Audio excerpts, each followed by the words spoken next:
SC హిందువుల హక్కుల పరిరక్షణకి తానే నడుం బిగిస్తానంటున్నారు AP deputy speaker Raghurama Krishnaraju. SC reserved assembly parliament స్థానాల్లో దళిత క్రిస్టియన్లు పోటీ చేయడం వల్ల ఎస్సీ హిందువులు నష్టపోతున్నారని ఆగ్రహాన్ని వ్యక్తం చేశారు రఘురామ. వచ్చే ఎన్నికల్లో ఎస్సీ హిందువులకు అన్యాయం జరగకుండా చూస్తామన్నారు. మరోవైపు అనుమతి లేకుండా చర్చలు నిర్వహిస్తూ మైకులతో ఇబ్బంది పెట్టే వారిపై అధికారులకి ఫిర్యాదు చేయాలని చెప్తున్నారు డిప్యూటీ స్పీకర్. ఏపీ రాజకీయాల్లో ఎస్సీ రిజర్వేషన్ల మంటలు చల్లారడం లేదు. ఎస్సీ క్రిస్టియన్లకు రిజర్వేషన్లు అమలు చేయాలంటూ మందకృష్ణ మాదిగ, పివి సునీల్ కుమార్ డిమాండ్ చేస్తుంటే క్రిస్టియన్లుగా మారిన వారికి ఎస్సీ రిజర్వేషన్ వర్తించదని వాదిస్తున్నారు డిప్యూటీ స్పీకర్ రఘురామ కృష్ణరాజు. ఏపీలోనే ఎస్సీ రిజర్వ్డ్ స్థానాల్లో ఎమ్మెల్యేలు, ఎంపీలుగా పోటీ చేసే అవకాశం ఎస్సీ హిందువులకు మాత్రమే ఉంటుందన్నారు.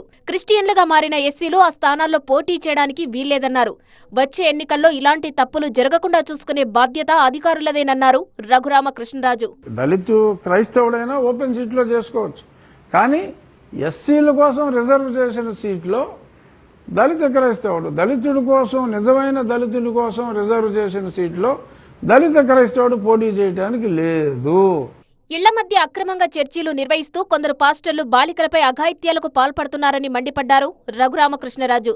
ఏలూరు జిల్లా కామవరపుకోట మండలంలో చర్చిలో పాస్టర్ రాంబాబు 14 ఏళ్ల మైనర్ బాలికపై అఘాయిత్యానికి ఒడిగట్టడం సభ్య సమాజాన్ని తలవెంచుకునేలా చేసిందన్నారు డిప్యూటీ స్పీకర్. ఏలూరు కలెక్టర్ ఆ పాపకు జరిగిన అన్యాయానికి సమాధానం చెబుతారా అని ప్రశ్నించారు.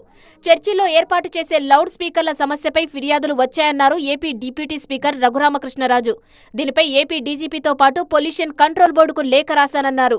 నివాస ప్రాంతాల్లో ధ్వని కాలుష్యం ఉంటే పోలీసులకు ఫిర్యాదు చేయాలని ప్రజలకు సూచించారు రఘురామకృష్ణరాజు.